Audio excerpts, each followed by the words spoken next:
सुबह का वक्त था और हमारे घर में हमेशा की तरह चहल पहल थी। मैं, मेरा बड़ा भाई इमरान, अम्मी और हम सब नाश्ते की मेज़ पे बैठे थे।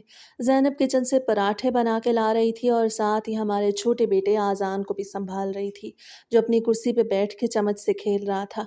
मरियम स्कूल जाने के लिए तैयार हो रही थी और घर में बच्चों का शोर था। अम्मी ने एकदम से इमरान से कहा कि इस बार सब लोग कहीं बाहर घूमने चलते हैं। काफ़ी वक्त हो गया है, हम घर से बाहर नहीं निकले। मैंने ज़ैनब को देखा, वो हँस तो रही थी लेकिन उसकी आँखों में वो चमक नहीं थी जो पहले होती थी। वो जैसे कहीं खोई हुई हो। नाश्ते के बाद सब अपने कामों में लग गए। ज़ैनब अभी कुर्सी पे ही बैठी थी कि उसके फ़ोन की आवाज़ आई। उसे फ़ोन निकाला और जैसे ही स्क्रीन देखी तो उसके हाथ हल्के से काँप गए। उसे तेज़ी से उठ के किचन की तरफ दौड़ लगाई। मैंने उसे दूर से देखा, वो किचन के कोने में खड़ी किसी से गुस्से और डर में बात कर रही थी। मैंने देखा कि उसका चेहरा बिल्कुल पीला पड़ चुका है। मैंने उसे बार-बार हॉल की तरफ देखते हुए देखा, जैसे वो डर रही हो कि कोई उसे देख ना ले। उसे एकदम ज़ोर से कुछ कहा और फ़ोन काट के वहीं मेज़ पे उल्टा रख दिया। वो काफ़ी देर तक वैसे ही बैठी रही, जैसे उसे किसी ने सख्ते में मुब्तला कर दिया हो। रात को सब सो चुके थे, मैं कमरे में लेटा था, लेकिन मेरा ध्यान ज़ैनब की तरफ था।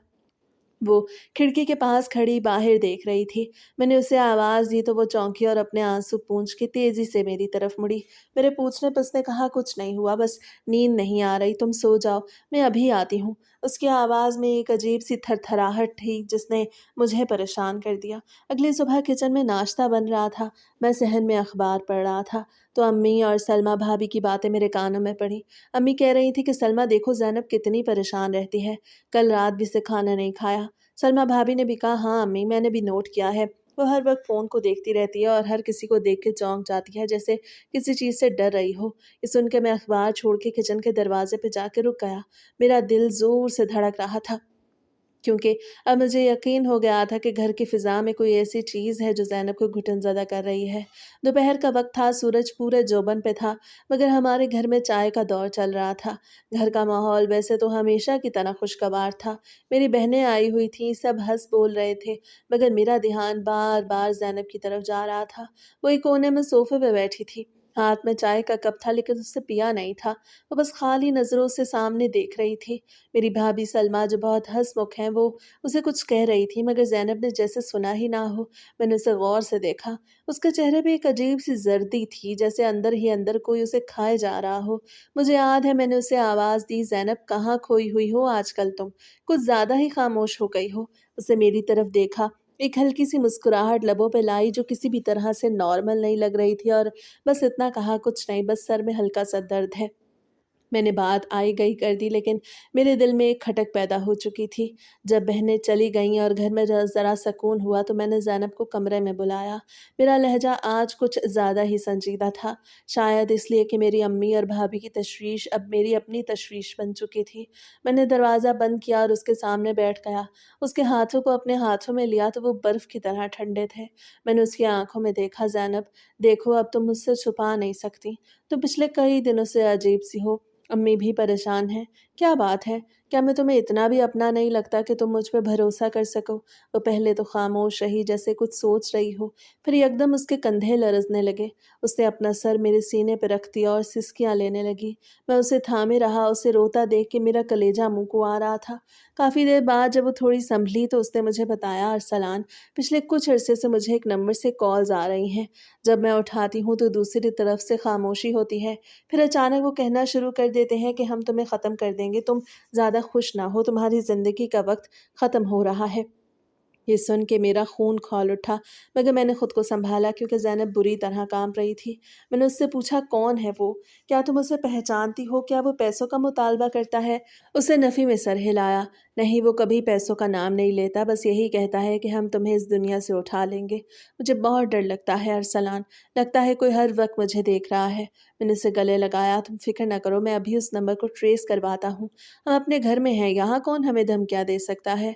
मैंने फ़ौरन अपने एक दोस्त को फ़ोन किया जो पुलिस में था। उसे नंबर दिया और कहा कि इसे चेक करो। कुछ देर बाद उसकी कॉल वापस आई।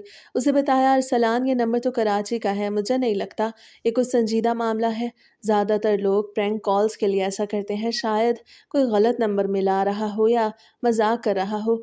میں نے سکون کا سانس لیا اور زینب کو بتایا کہ یہ صرف ایک پرینک کال ہے، ہم لاہور میں رہتے ہیں اور وہ کراچی کا نمبر ہے، تم فکر مت کرو۔ لیکن زینب کا چہرہ اب بھی اداس تھا، وہ اب بھی ڈر رہی تھی۔ میں نے اس سے کہا چلو کل ہی تم اپنا نمبر بدل لو، اس کے بعد سب ٹھیک ہو جائے گا۔ اس دن رات کو ہم نے گھر میں سب کے ساتھ کھانا کھایا۔ میں نے امی سے بھی ہنسی مذاق کیا تاکہ وہ یہ نہ سمجھیں کہ ہم کسی پریشانی میں ہیں۔ رات کو جب ہم سوئے تو زینب کافی پرسکون لگ رہی تھی، اسے لگا جیسے نمبر بدلنے سے یہ مصیبت ختم ہو جائے گی۔ اگلی صبح جب سورج کی کرنیں کھڑکی سے چھن کے ہمارے کمرے میں آئیں تو زینب کے چہرے پہ ایک عجیب سی تازگی تھی۔ اسے رات کو ہی اپنا پرانا سم کارڈ نکال کے توڑ دیا تھا اور اب وہ نئے نمبر کی سم موبائل میں ڈال رہی تھی۔ میں اسے دیکھ رہا تھا، وہ کتنی پر امید تھی، جیسے اس نئے نمبر کے ساتھ ہی اس کی تمام پریشانیاں، وہ دھمکیاں اور وہ کراچی والا انجانا شخص ہمیشہ کے لیے غائب ہو گیا ہو۔ اس سم ڈالی، فون آن کیا اور میری طرف دیکھ کے مسکرائی۔ وہ مسکراہٹ ہفتوں بعد دیکھی تھی، شاید اسے لگ رہا تھا کہ اب وہ ایک نئے اور محفوظ حصار میں ہے۔ ارسلان دیکھو، اب کوئی مجھے تنگ نہیں کر سکے گا، میں نے سب کچھ بدل دیا ہے۔ اس کی آواز میں وہ تھر تھراہٹ نہیں تھی جو کل تک محسوس ہوتی تھی۔ میں نے اس کے کندھے پہ ہاتھ رکھا۔ ہاں زینب، اب سب ٹھیک ہوگا، تم دیکھنا ہماری زندگی میں اب دوبارہ وہ سکون آئے گا جو کہیں کھو سا گیا تھا۔ ہم نے اس دن ناشتے پہ کافی دیر گپ شپ کی۔ امی نے جب زینب کو ہنستے ہوئے دیکھا تو ان کا چہرہ بھی کھل اٹھا۔ بھابھی سلمیٰ کچن سے باہر آئیں۔ واہ بھائی، آج تو زینب کا موڈ بڑا خوشگوار لگ رہا ہے۔ آخر کیا بات ہے زینب؟ زینب نے بات سنبھالی۔ بس بھابھی، آج طبیعت بہت بہتر ہے، دل کر رہا ہے کہ آج کچھ اچھا پکاؤں۔ اس دن گھر کا ماحول واقعی بدل چکا تھا۔ دوپہر کو ہم سب نے مل کے کھانا کھایا اور خوب باتیں کی۔ ہم نے فیصلہ کیا کہ شام کو بچوں کو پارک لے کے جائیں گے۔ شام کا وقت تھا، موسم بہت سہانا ہو گیا تھا، ٹھنڈی ہوائیں چل رہی تھیں۔ ہم اپنی گاڑی میں بیٹھ کے قریبی پارک پہنچے۔ آذان تو گاڑی سے اترتے ہی بھاگنے لگا۔ مریم بھی اپنی شرارتوں میں مگن تھی۔ پارک میں رنگ برنگے پھول کھلے تھے اور بچوں کے کہکہے فضا میں گونج رہے تھے۔ زینب ایک بینچ پہ بیٹھی بچوں کو دیکھ رہی تھی۔ میں اس کے پاس جا کے بیٹھ گیا اور اس کا ہاتھ اپنے ہاتھ میں لے لیا۔ کیسا لگ رہا ہے؟ میں نے پوچھا۔ اسے گہرا سانس لیا اور آسمان کی طرف دیکھا۔ بہت سکون ہے ارسلان، کاش یہ سکون ہمیشہ ایسا ہی رہے۔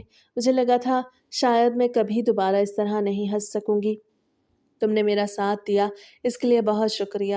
میں نے اسے ٹوک دیا، تم میری زندگی ہو، تم سکون میں ہوگی تو ہی میں جی سکوں گا۔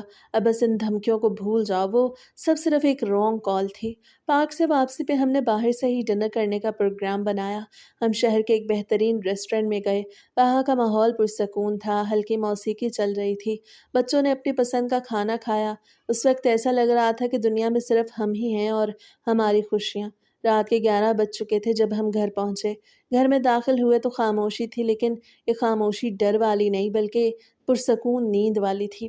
بچے گاڑی میں ہی سو چکے تھے۔ میں نے آذان کو اٹھایا اور کمرے میں جا کے بستر پہ لٹا دیا۔ زینب نے بھی مریم کو سنبھالا۔ کمرے میں آ کے جب ہم نے کپڑے بدلے تو زینب نے آئینے کے سامنے کھڑے ہو کے اپنے بال سنوارے۔ میں پیچھے سے جا کے اس کے کندھوں پہ ہاتھ رکھے آئینے میں اس کا عکس دیکھ رہا تھا۔ تم جانتی ہو زینب، میری زندگی میں تمہاری اہمیت کیا ہے؟ میں نے دھیمی آواز میں کہا تو وہ میری طرف مڑی اور میری آنکھوں میں دیکھا۔ جانتی ہوں ارسلان، اسی لیے تو میں کبھی کبھی ڈر جاتی ہوں کہ کہیں یہ سب مجھ سے چھن نہ جائے۔ میں نے اس کے ہونٹوں پہ انگلی رکھی۔ ایسا کچھ نہیں ہوگا، ہم اپنے بچوں کے ساتھ ایک نئی زندگی شروع کر رہے ہیں۔ کل سے ہم نئے سرے سے پلاننگ کریں گے۔ میں سوچ رہا ہوں کہ مریم کے اسکول کی فیس جمع کروا دوں اور آذان کے لیے وہ کھلونوں والی کار لے آؤں جو وہ کل مانگ رہا تھا۔ وہ ہنس پڑی۔ تم تو بچوں کو بگاڑ دو گے۔ ہم دونوں بستر پہ لیٹ گئے۔ کمرے کی لائٹ بند کر کے میں چھت کو گھورتے ہوئے یہ سوچ رہا تھا کہ زندگی کتنی عجیب ہے۔ کل تک جو عورت موت کے خوف میں جی رہی تھی، آج وہ کتنی پرسکون نیند کے آغوش میں جانے والی تھی۔ مجھے کیا معلوم تھا کہ یہ سکون، یہ ہنسی، یہ ڈنر، یہ پارک کی سیر دراصل اس طوفان سے پہلے کی خاموشی ہے جو سب کچھ بہا لے جائے گا۔ میں نے زینب کو آخری بار دیکھا، وہ پرسکون سانس لے رہی تھی۔ میں بھی اس سکون کو محسوس کرتے ہوئے نیند کی وادیوں میں اتر گیا۔ تب مجھے نہیں پتا تھا کہ یہ گھر جہاں اب صرف پیار ہے کچھ ہی وقت میں ایک کھنڈر بن جائے گا۔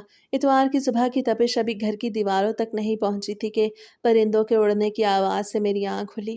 لاہور کی وہ مخصوص صبح جہاں گلیوں سے سبزی والے اور دودھ والے کی آوازیں آنا شروع ہو جاتی ہیں۔ میں بستر سے اٹھا، ایک انگڑائی لی اور زینب کی طرف دیکھا۔ وہ اب بھی گہری نیند میں تھی۔ میں اسے جگائے بغیر باہر نکل آیا۔ کچن میں آیا تو دیکھا امی اور سلمیٰ بھابھی پہلے سے موجود تھیں۔ بھابھی چائے بنا رہی تھیں اور امی ناشتے کے لیے کچھ تیاری کر رہی تھیں۔ میں نے انہیں سلام کیا اور ایک کرسی کھینچ کے بیٹھ گیا۔ اتنی دیر میں زینب ہی کمرے سے باہر آ گئی۔ اس کا چہرہ آج پھر سے وہی پرانا پرسکون نظر آ رہا تھا۔ وہ کچن میں جا کے بھابھی کے ساتھ کام میں ہاتھ بٹانے لگی۔ سب کچھ کتنا نارمل تھا، کسی کو کیا خبر تھی کہ وقت کے پہیے پہ کیا لکھا ہے۔ ناشتے کے بعد جب امی اپنے کمرے میں گئیں اور عمران بھائی باہر جانے کے لیے تیار ہونے لگے تو کچن سے برتنوں کے ٹکرانے اور زینب کی دھیمی آواز آئی۔ میں صحن میں بیٹھا ایک ضروری ای میل چیک کر رہا تھا کہ اچانک زینب کی آواز ابھری۔ بھابھی میں نے کہا تھا نا کہ میں تھوڑی دیر میں دھو لوں گی، ابھی بچے کو نہلانا ہے۔ بھابھی کا لہجہ تھوڑا سا سخت ہوا۔ زینب کام ٹالنے سے کام بڑھ جاتا ہے، میں نے کہا ہے ابھی دھو دو، سارا کچن پھیلا ہوا اچھا نہیں لگتا۔ بھابھی آپ کو پتا ہے آذان کتنا تنگ کرتا ہے، اگر میں نے ابھی نہ نہلایا تو وہ دوپہر تک روتا رہے گا۔ مجھے یہ بحث کچھ عجیب لگی۔ میں نے لیپ ٹاپ بند کیا اور کچن کی طرف گیا۔ زینب کی آنکھوں میں آنسو تھے اور بھابھی منہ بنا کے دوسرے کام میں لگ گئی تھی۔ میں نے زینب کو اشارہ کیا کہ وہ باہر آ جائے۔ ہم سیڑھیوں پہ بیٹھ گئے۔ زینب کی آواز میں شکایت تھی۔ ارسلان آپ نے دیکھا بھابھی کیسے بات کر رہی تھی؟ میں تو صرف اتنا کہہ رہی تھی کہ بچے کو دیکھ لوں، وہ سمجھتی ہی نہیں ہے۔ میں نے مسکرا کے اس کا ہاتھ اپنے ہاتھوں میں لیا۔ زینب یار اتنی سی بات پہ تم رو رہی ہو؟ دیکھو سلمیٰ بھابھی ہماری بڑی ہیں اور تم جانتی ہو کہ تمہارے آنے سے پہلے اس گھر کو انہوں نے ہی سنبھالا ہے۔ انہوں نے میرا اور بھائی کا بہت خیال رکھا ہے۔ وہ صرف اتنا چاہتی ہیں کہ گھر میں صفائی رہے۔ یہ کوئی جھگڑا تھوڑی ہے، بس ایک چھوٹی سی بات ہے۔ پلیز اسے دل میں مت لو۔ زینب نے ایک گہری سانس لی اور اپنی آنکھیں پونچھی۔ شاید آپ صحیح کہہ رہے ہیں، میں ہی زیادہ حساس ہو رہی ہوں شاید۔ بس یہی بات ہے۔ میں نے اس کے سر پہ پیار کیا، سب ٹھیک ہو جائے گا۔ اٹھی اور دوبارہ کچن کی طرف چلی گئی۔ میں وہیں بیٹھا رہا۔ میرا ذہن اس وقت پوری طرح اس بات پہ مرکوز تھا کہ زندگی اب پٹری پہ آ گئی ہے، دھمکیاں ختم ہو چکی تھی، نمبر بدل چکا تھا اور زینب اب پرسکون تھی۔ گھر میں اب ایک ایسی فضا تھی جسے طوفان گزر چکا ہو، لیکن میں یہ نہیں جانتا تھا کہ ہم تو ابھی بس طوفان کے دائرے کے اندر داخل ہوئے ہیں۔ دوپہر کو سب نے اکٹھے کھانا کھایا۔ عمران بھائی اور سلمیٰ بھابھی نے زینب کے ساتھ خوب ہنسی مذاق کیا۔ بھابھی نے خود زینب کو اپنے ہاتھ سے چائے دی اور کہا زینب صبح میری بات کا برا منانا، بس میں تھوڑا جلدی میں تھی، تمہیں پتا ہے صبح صبح کتنا کام ہوتا ہے۔ زینب نے مسکرا کے سر ہلا دیا تو میں نے اطمینان کا سانس لیا، یہ دیکھ کر کہ وہ دونوں اب نارمل تھیں۔ ہماری زندگی میں اب سب کچھ کتنا خوشگوار تھا، جیسے پرسکون جھیل ہو، مگر اسی جھیل کی تہہ میں کیا چھپا تھا یہ کوئی نہیں جانتا تھا۔ شام کو لاہور کا موسم خوشگوار ہوتا جا رہا تھا۔ گھر کی چھت پہ ہم سب اکٹھے تھے۔ امی اپنی چارپائی پہ بیٹھی تسبیح پڑھ رہی تھیں، جبکہ عمران بھائی اور میں بچوں کے ساتھ کھیل رہے تھے۔ زینب اور سلمیٰ بھابھی ایک طرف بیٹھ کے کسی موضوع پہ بات کر رہی تھیں۔ ان کے چہروں پہ کوئی ایسی شکن نہیں تھی جس سے لگے کہ صبح ان میں کوئی بحث ہوئی تھی۔ میں نے انہیں دور سے دیکھا اور دل میں ایک اطمینان سا محسوس ہوا کہ چلیں صبح والی تلخی مکمل طور پہ ختم ہو گئی۔ زینب میرے پاس آئی، اس کے ہاتھوں میں چائے کے 2 کپ تھے۔ یہ لیجئے چائے پی لیں، موسم کتنا اچھا ہے نا، اسے مسکراتے ہوئے کہا۔ میں نے کپ لیا اور اس کی طرف دیکھا تو وہ واقعی کتنی پرسکون لگ رہی تھی۔ میں نے اس کا ہاتھ تھاما۔ ہاں بہت اچھا ہے، کاش وقت یہیں رک جائے۔ زینب ہنس دی۔ آپ بھی نا ہمیشہ جذباتی ہو جاتے ہیں، زندگی تو ایسے ہی چلتی ہے۔ ہمیں کیا خبر تھی کہ زندگی کا یہ پہیہ اب کتنی تیزی سے کسی اندھی کھائی کی طرف بڑھ رہا ہے۔ عمران بھائی نے بلند آواز میں کہا ارسلان اگلے مہینے کا سوچا ہے، کچھ پروگرام بناتے ہیں، کہیں ہل اسٹیشن کی طرف چلتے ہیں۔ میں نے بھی پرجوش انداز میں سر ہلایا۔ ضرور بھائی، اس بار سب ساتھ چلیں گے، بچوں کو بھی مزہ آئے گا۔ آذان اور مریم ہمارے ارد گرد بھاگ رہے تھے، ان کی چیخیں اور ہنسی پورے گھر میں گونج رہی تھی اور بھابھی کے بچے بھی ساتھ کھیل رہے تھے۔ رات 11 بجے جب ہم اپنے کمرے میں گئے تو زینب نے الماری سے کچھ فائلیں نکالیں جن میں بچوں کے کاغذات تھے۔ وہ بہت اچھے طریقے سے سب کچھ سنبھال رہی تھی۔ میں بستر پہ لیٹا اسے دیکھ رہا تھا۔ اسے مڑ کے میری طرف دیکھا اور کہا ارسلان مجھے لگتا ہے میں نے بہت وقت ضائع کر دیا اپنی پریشانیوں میں، اب میں ان سب چیزوں پہ توجہ دوں گی جو ہمارے بچوں کے بہتر مستقبل کے لیے ضروری ہیں۔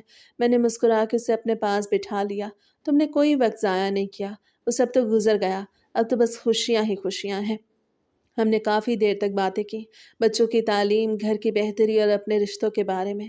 زینب نے اس رات مجھے بہت پیار سے کہا کہ وہ مجھ سے اور اس گھر سے کتنی محبت کرتی ہے۔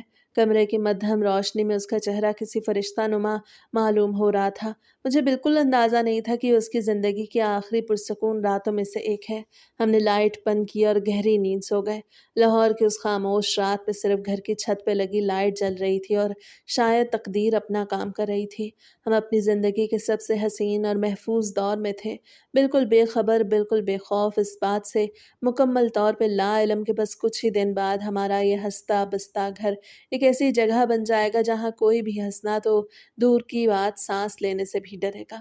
اگلی صبح کا سورج جب نکلا تو گھر میں وہی معمول تھا، ناشتہ، بچوں کے اسکول کے لیے رونا، کام پہ جانے کی جلدی، سب کچھ ویسا ہی تھا، مگر میں اپنی زندگی کے آخری سکون کے ان لمحات کو جی رہا تھا، حالانکہ مجھے اس کا کوئی احساس نہیں تھا۔ میرے کام کے سلسلے میں پچھلے کچھ عرصے سے بہت زیادہ بھاگ دوڑ ہو رہی تھی، اور اب صورتحال یہ تھی کہ مجھے اپنے آفس کے اہم پروجیکٹ کے سلسلے میں دوسرے شہر جانا پڑ رہا تھا۔ یہ کوئی لمبا سفر نہیں تھا، بس چند دنوں کا کام تھا، لیکن جانے سے پہلے بہت سی چیزیں سمیٹنی تھیں۔ اگلی صبح میں اپنے کمرے میں فائلیں ترتیب دے رہا تھا کہ زینب کمرے میں داخل ہوئی۔ اس کے ہاتھ میں کافی کا مگ تھا، وہ میرے قریب آئی اور میری مصروفیت کو دیکھ کے تھوڑی سی اداس ہو گئی۔ اس نے میری میز پہ مگ رکھا اور میرے کندھوں پہ ہاتھ رکھ کے بولی، ارسلان، کیا اتنا ضروری ہے یہ جانا؟ آپ کے بغیر گھر خالی خالی سا لگے گا۔ میں نے مسکرا کے اس کا ہاتھ تھاما اور کہا، زینب، کام تو کرنا ہی پڑتا ہے اور یہ تو بس 2-3 دن کی بات ہے۔ تم جانتی ہو یہ پروجیکٹ میرے کریئر کے لیے کتنا اہم ہے۔ وہ خاموش رہی، شاید اسے یہ جدائی قبول نہیں تھی۔ حالانکہ ہم پہلے بھی کئی بار ایک دوسرے سے دور رہے تھے، لیکن پچھلے کچھ عرصے سے جو کچھ گزرا اس کے بعد سے وہ میرے زیادہ قریب رہنا چاہتی تھی۔ اسی دوران عمران بھائی کمرے میں آئے، وہ بھی اپنے کام کی تیاری کر رہے تھے۔ ارسلان، تم فلائٹ کی بکنگ کر رہے ہو یا بس سے جاؤ گے؟ انہوں نے پوچھا۔ میں نے جواب دیا، فلائٹ صرف آدھے گھنٹے کی ہے، میں تو سوچ رہا ہوں کہ جلدی پہنچ جاؤں اور کام ختم کر کے واپسی کا بھی جلدی دیکھوں۔ زینب نے یہ سنا تو اس کی پیشانی پہ بل پڑ گئے۔ وہ بار بار پوچھ رہی تھی کہ کیا میں واقعی اکیلا جا رہا ہوں یا امی بھی ساتھ ہوں گی۔ میں نے اسے بتایا کہ میں امی کو بھی اپنے ساتھ لے کے جاؤں گا، کیونکہ اسی شہر میں خالہ کا گھر ہے، تو امی کا بھی دل بہل جائے گا اور ان سے ملاقات بھی ہو جائے گی۔ زینب نے کچھ نہیں کہا، لیکن میں نے محسوس کیا کہ اس کے دل میں ایک عجیب سی بے چینی ہے۔ دوپہر کے کھانے کے وقت ہم سب میز پہ تھے۔ میں نے سب کو بتایا کہ میں پرسوں روانہ ہو رہا ہوں۔ بھابھی سلمہ نے بڑی خوشی سے کہا، یہ تو بہت اچھی بات ہے، امی بھی خالہ سے مل کے خوش ہو جائیں گی۔ امی نے بھی مسکرا کے سر ہلا دیا، لیکن زینب خاموشی سے اپنی پلیٹ میں کھانا دیکھ رہی تھی۔ اس کی بھوک جیسے مٹ گئی تھی۔ میں نے میز کے نیچے اس کا پاؤں دبایا اور آنکھوں سے اشارہ کیا کہ وہ کھا لے۔ وہ مسکرائی، لیکن اس کی مسکراہٹ میں وہ اعتماد نہیں تھا جو پچھلے چند دنوں میں آ گیا تھا۔ کھانا ختم کرنے کے بعد وہ سیدھی کچن میں چلی گئی تاکہ برتن سمیٹ سکے۔ میں اسے دیکھتا رہا، مجھے محسوس ہوا کہ جیسے وہ کچھ کہنا چاہتی ہے لیکن کہہ نہیں پا رہی۔ عصر کے وقت میں مریم اور آذان کے ساتھ لان میں بیٹھا تھا، انہیں کچھ کہانیاں سنا رہا تھا۔ زینب بالکنی میں کھڑی ہمیں دیکھ رہی تھی۔ وہ کافی دیر تک اسی طرح کھڑی رہی، اس کے ہاتھ بالکنی کی ریلنگ پہ تھے اور وہ ایسے لگ رہی تھی جیسے کسی گہری سوچ میں ڈوبی ہوئی ہو۔ میں نے بچوں کو چھوڑ کے اس کے پاس جانے کا ارادہ کیا، لیکن تبھی میرا فون بجنے لگا اور میں اپنے کام کے سلسلے میں مصروف ہو گیا۔ اس دن کی شام کچھ عجیب تھی۔ گھر میں ہر کوئی اپنے اپنے کاموں میں مصروف تھا، لیکن ہوا میں ایک دباؤ سا تھا۔ نہ تو زینب کی وہ مسکراہٹ تھی، نہ ہی بھابھی کا وہ شور و غل۔ مجھے لگا شاید یہ سب میرے جانے کی وجہ سے ہو رہا ہے، لیکن میرا دل کہیں گہرائی میں یہ محسوس کر رہا تھا کہ یہ سب کچھ اس سے بڑا ہے جو میں دیکھ رہا ہوں۔ رات کو جب میں نے اپنے کپڑے پیک کرنا شروع کیے تو زینب میرے پاس آ کے بیٹھ گئی۔ اسے میرے کپڑے تہہ کرنا شروع کیے، اس کے ہاتھ ہلکے سے کانپ رہے تھے۔ میں نے اس کا ہاتھ پکڑا اور پوچھا، زینب، کیا ہوا ہے؟ تم اتنی خاموش کیوں ہو؟ کیا تمہیں میرے جانے سے واقعی اتنی تکلیف ہو رہی ہے؟ اسے میری طرف دیکھا تو اس کی آنکھوں میں نمی تھی۔ مجھے نہیں پتا ارسلان، لیکن میرا دل بہت گھبرا رہا ہے۔ مجھے لگ رہا ہے جیسے کچھ برا ہونے والا ہے۔ پلیز آپ مت جائیں۔ اس کی آواز میں اتنی شدت تھی کہ میں ایک لمحے کے لیے ہچکچا گیا، لیکن پھر میں نے اپنی ہنسی میں ٹال دیا۔ تم بھی نا، پاگل تو نہیں ہو گئی ہو؟ 2 دن کی تو بات ہے، تم بس گھر کا خیال رکھنا، میں واپس آ جاؤں گا۔ وہ چپ ہو گئی، لیکن اس کی اداسی ختم نہیں ہوئی۔ میں نے اس کے ماتھے پہ بوسہ دیا اور بستر کی طرف بڑھا۔ میں نے سوچا کہ یہ سب بس معمولی سی گھبراہٹ ہے جو ہر بیوی کو اپنے شوہر کے دور جانے پہ ہوتی ہے، لیکن اس رات میں خود بھی ٹھیک سے سو نہیں پایا تھا۔ مجھے خواب میں کچھ دھندلا سا نظر آ رہا تھا، کوئی سایہ، کوئی شور، اور پھر اچانک میری آنکھ کھل گئی۔ کمرے میں گھڑی کی ٹک ٹک بہت زور سے سنائی دے رہی تھی اور زینب میرے پاس سوئی ہوئی تھی، لیکن اس کے ماتھے پر پسینے کے قطرے تھے۔ میں نے اسے ایک بار پھر دیکھا اور خدا سے دعا کی کہ سب ٹھیک رہے۔ اگلی صبح کی شروعات ایک عجیب سی تھکن کے ساتھ ہوئی۔ رات بھر کی بے سکونی نے ہم دونوں کے چہروں پہ تھکاوٹ بکھیر دی تھی۔ میں نے جلدی جلدی اپنا آخری سامان بیگ میں رکھا۔ زینب خاموشی سے میرے گرد گھوم رہی تھی، وہ کبھی الماری کھولتی، کبھی بند کرتی، جیسے اسے سمجھ نہ آ رہا ہو کہ اسے کرنا کیا ہے۔ अम्मी ने भी अपना छोटा-सा बैग तैयार कर लिया था और अब वो बड़े ज़ोर से खाला के घर जाने की तैयारी कर रही थीं। अरसलान, तुमने सब कुछ रख लिया है ना? कोई ज़रूरी कागज़ तो नहीं रह गए? अम्मी ने कमरे के दरवाज़े पे खड़े होकर पूछा तो मैंने इस्बात में सर हिलाया और ज़ैनब को देखा, जो अभी भी खिड़की के पास खड़ी बाहर देख रही थी। मैंने उसके करीब जाकर उसके कंधे पे हाथ रखा। ज़ैनब, क्या हुआ? तुमने नाश्ता भी नहीं किया? वो तेज़ी से मेरी तरफ मुड़ी और मुझे अपने बाजुओं में जकड़ लिया। उसकी गिरफ्त बहुत मज़बूत थी। अरसलान, मेरा दिल बहुत घबरा रहा है, कसम से आपका जाना इतना ज़रूरी है क्या? आप एक दिन बाद नहीं जा सकते? उसकी आवाज़ में वो इल्तिजा थी जिसे नज़रअंदाज करना मुश्किल था। मैंने उसे हल्का सा पीछे किया तो उसके चेहरे को अपने हाथों में लिया और मुस्कुराने की कोशिश की। ज़ैनब, ये काम मेरे हाथों से निकल जाएगा तो सबको परेशानी होगी। बस 2 दिन फिर मैं वापस आ जाऊँगा और हम सब मिल के दोबारा से वही खुशी मनाएँगे। उसे कुछ नहीं कहा, बस अपनी आँखें बंद कर लीं। मैंने उसे तसल्ली देने के लिए कहा, भाभी और भाई तो घर पे ही हैं, सबका ख़्याल रखना। और हाँ, मरियम को स्कूल वक्त पे भेजना। वो बस सर हिलाती रही। घर में एक अजीब सा सकून था, शायद उसे खामोशी ही कहते हैं, जिससे पहले तूफान आता था। इमरान भाई बाहर गाड़ी निकालने गए थे। मैंने अपनी अम्मी का हाथ पकड़ा और उन्हें गाड़ी की तरफ ले जाने लगा। मरियम और आज़ान वहाँ खड़े थे, उनके चेहरे बुझे हुए थे। आज़ान ने मेरी कमीज़ पकड़ ली। बाबा, आप हमें छोड़ के जा रहे हैं, आप जल्दी वापस आएंगे ना? मैंने झुक के उसे गोद में उठाया और चूमने लगा। हाँ मेरे बच्चे। मैंने मरियम को भी पास बुलाया और उन दोनों को प्यार किया। जब मैं ज़ैनब की तरफ मुड़ा तो वो दरवाजे के पास खड़ी थी। मैंने उसे इशारा किया लेकिन वो एक कदम भी आगे नहीं बढ़ी। मैं खुद उसके पास गया, उसे गले लगाया और आहिस्ता से कहा, खुदा हाफ़िज़, अपना और बच्चों का बहुत ख़्याल रखना। वो बिल्कुल पत्थर की तरह साकित थी। उसकी आँखों से आँसू नहीं गिर रहे थे, बस एक अजीब-सा सन्नाटा था जो उसके चेहरे पे छाया हुआ था। गाड़ी स्टार्ट हुई तो मैंने पीछे मुड़ के देखा। ज़ैनब अब भी उसी जगह खड़ी थी। वो घर के गेट पे भाभी सलमा उसके पीछे खड़ी थीं और कुछ कह रही थीं। शायद उसे अंदर चलने का कह रही थीं। मैंने हाथ हिलाया लेकिन ज़ैनब ने कोई रद्द-ए-अमल नहीं दिया। गाड़ी जैसे-जैसे गेट से दूर होती गई, मेरे दिल में वो घबराहट बढ़ती गई। मुझे लगा जैसे मैं कुछ पीछे छोड़ आया हूँ, कोई ऐसी चीज़ जो शायद अब दोबारा कभी ना मिले। रास्ते में अम्मी ने भी खामोशी इख्तियार रखी। एयरपोर्ट पे पहुँच के जब मैंने फ़्लाइट चेक की उनकी, तो मुझे एक बार फिर अपना फ़ोन निकाल कर ज़ैनब को कॉल करने का ख़्याल आया। लेकिन फिर मैंने सोचा कि उसे मज़ीद परेशान नहीं करूँगा। मैंने बस एक मैसेज कर दिया कि अपना ख़्याल रखना। उसका कोई जवाब नहीं आया। मैंने सीट पे बैठ के खिड़की से बाहर देखा। लाहौर शहर नीचे बिखरा हुआ था, छोटा-सा, दूर और बिल्कुल गैर-अहम। मुझे लगा जैसे मेरी ज़िंदगी भी इसी तरह नीचे छूट गई है और मैं किसी ऐसी जगह जा रहा हूँ जहाँ से वापसी का रास्ता शायद इतना आसान ना हो। आधे घंटे की वो फ़्लाइट जो मुझे और अम्मी को एक नए शहर ले जा रही थी, मेरे लिए ज़िंदगी की सबसे लंबी फ़्लाइट साबित हुई। मैंने आँखें बंद कर लीं लेकिन हर बार मुझे ज़ैनब का वो साकित चेहरा और वो खौफ़ज़दा आँखें नज़र आ रही थीं। और फिर वहाँ पहुँच के हम सबसे पहले खाला के घर गए। मैंने मौका पाके ज़ैनब को कॉल मिलाई। दूसरी तरफ बेल जा रही थी। 1 बार, 2 बार, 3 बार। जब मैंने सोचा कि अब शायद फ़ोन नहीं उठाएगी तो उसने फ़ोन उठा लिया। हेलो अरसलान। उसकी आवाज़ इतनी दबी हुई थी जैसे वो किसी के डर से बोल रही हो। हाँ ज़ैनब, मैं पहुँच गया हूँ, तुम कैसी हो? बच्चे कहाँ हैं?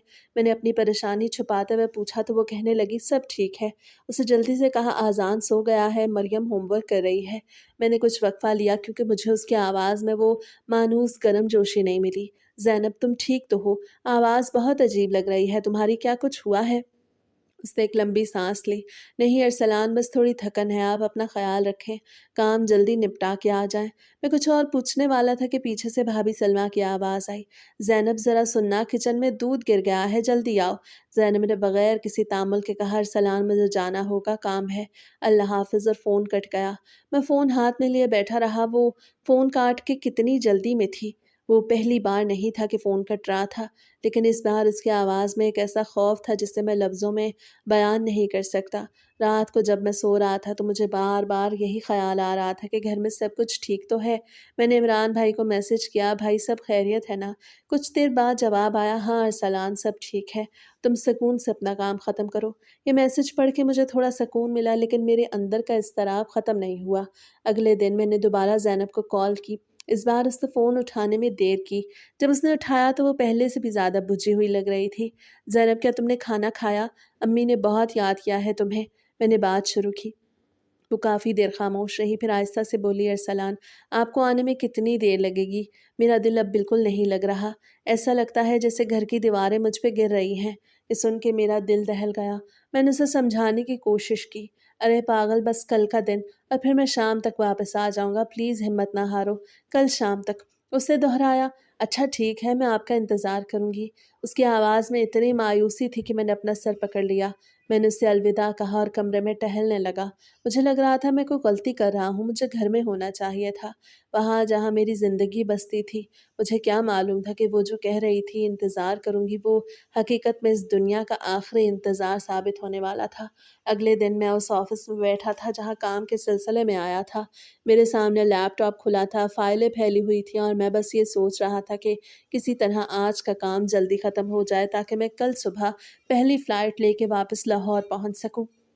दिल में एक अजीब-सी बेचैनी थी, वही जो ज़ैनब की आखिरी कॉल के बाद से मेरे अंदर बसी हुई थी। अचानक मेरे फ़ोन की घंटी बजी। मैंने स्क्रीन देखी, ये किसी अनजाने नंबर से कॉल थी। मैंने सोचा शायद कोई क्लाइंट होगा, इसलिए मैंने फ़ोन उठा लिया। दूसरी तरफ से एक भारी, संजीदा और रस्मी सी आवाज़ आई। क्या मैं अरसलान से बात कर रहा हूँ? जी, मैं अरसलान ही बोल रहा हूँ। कौन बोल रहे हैं आप? मेरा दिल एकदम से उछल के हलक में आ गया। अरसलान साहब, मैं थाना गुज्जरपुरा से इंस्पेक्टर बात कर रहा हूँ। आपका आपका घर मॉडल टाउन में है? उस लम्हे मेरा पूरा वजूद जम सा गया। मैंने लड़खड़ाते हुए कहा, जी, जी, मेरा घर वहीं है। क्या हुआ है? कोई मसला है? अगले चंद सेकंड्स मेरी ज़िंदगी के सबसे तवील सेकंड्स थे। इंस्पेक्टर की आवाज़ में एक ऐसा ठहराव था, जो किसी भी अच्छी खबर का इशारा नहीं हो सकता था। अरसलान साहब, आपको बहुत हिम्मत से काम लेना पड़ेगा। आपके घर में एक नाखुशगवार वाक़या पेश आया है। आपको फ़ौरन लाहौर पहुँचना होगा। मैं कुर्सी से उठ खड़ा हुआ, मेरे हाथ से मेरा मोबाइल नीचे गिरते-गिरते बचा।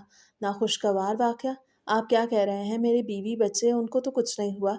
इंस्पेक्टर ने गहरी सांस ली और कहा, अरसलान साहिबा, आपकी अहलिया अब इस दुनिया में नहीं रहीं।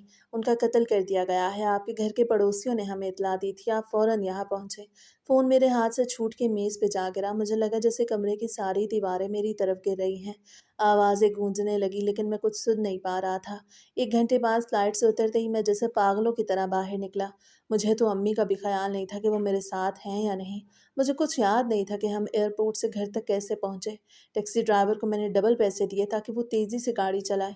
जैसे ही हमारी गली का मोड़ आया, मैंने देखा कि हमारे घर के बाहर हजूम लगा हुआ था। पुलिस की गाड़ियाँ खड़ी थीं, नीली और सुर्ख बत्तियाँ अंधेरे में अजीब-सी लग रही थीं। मेरा दिल इतनी ज़ोर से धड़क रहा था कि मुझे लगा वो अभी सीने से बाहर निकल आएगा।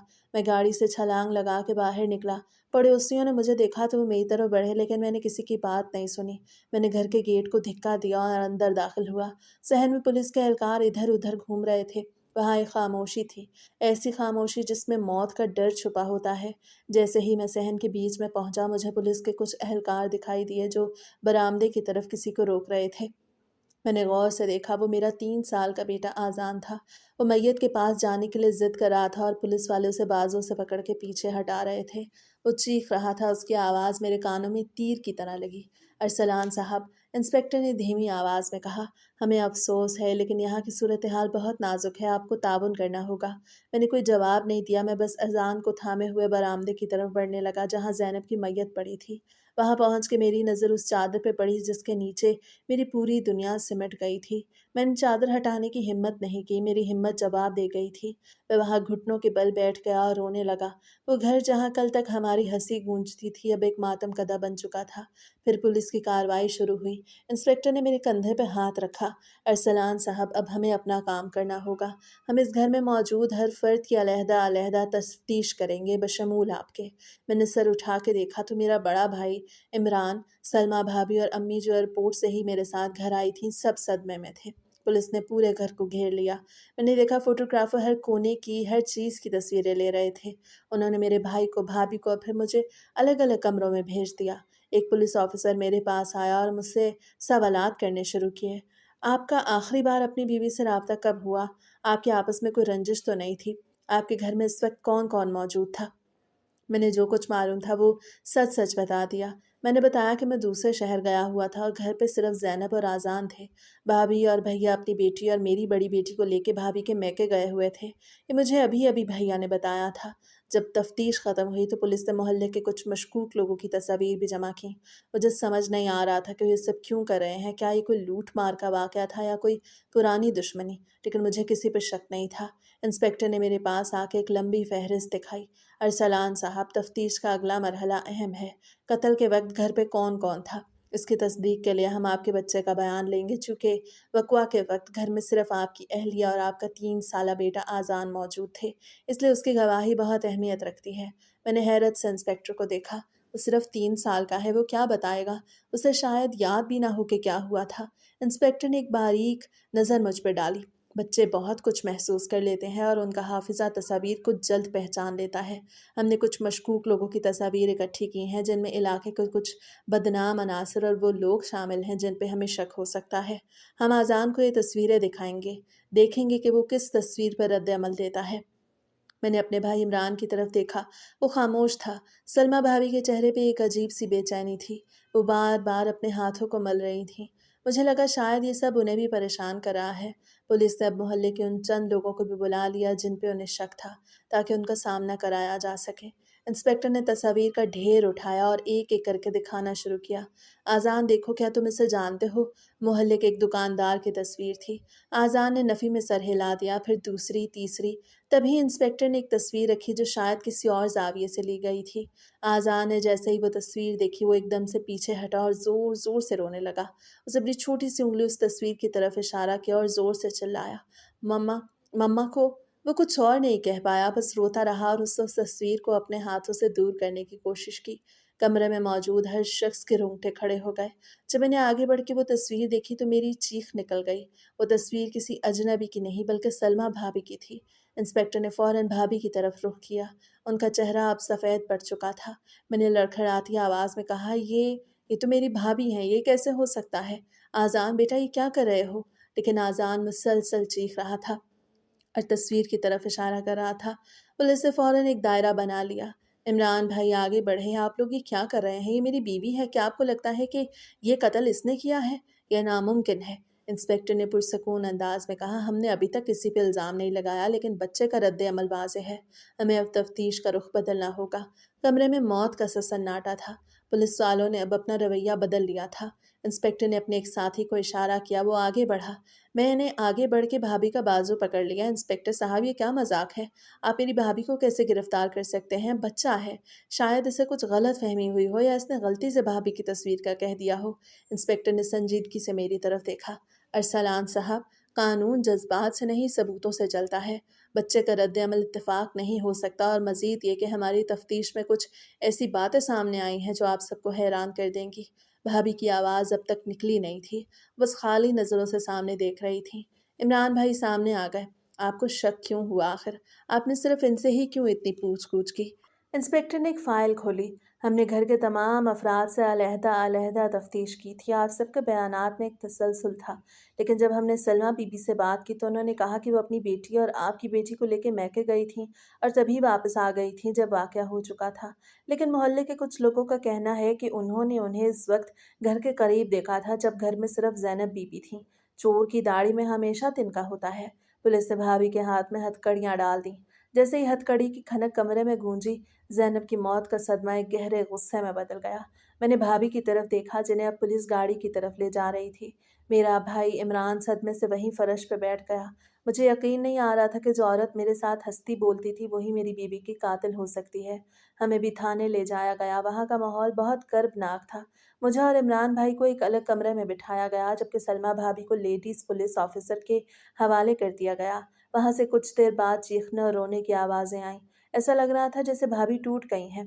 थोड़ी देर बाद लेडी इंस्पेक्टर बाहर आई और उन्होंने जो बताया उससे मेरे होश उड़ा दिए। उन्होंने एतराफ़ कर लिया है। मैंने कांपती हुई आवाज़ में पूछा, क्यों, आखिर क्यों? इंस्पेक्टर ने बताया, वो नहीं चाहती थी कि उनकी देवरानी उनके साथ इस घर में रहे। वो खुद को इस घर की मालिकन समझती थी और ज़ैनब की मौजूदगी उन्हें खटकती थी। वो बस डराना चाहती थी, लेकिन जब बहस बढ़ी तो गुस्से में आके उन्होंने सब्ज़ी काटने वाली छुरी ज़ैनब के गले पे चला दी।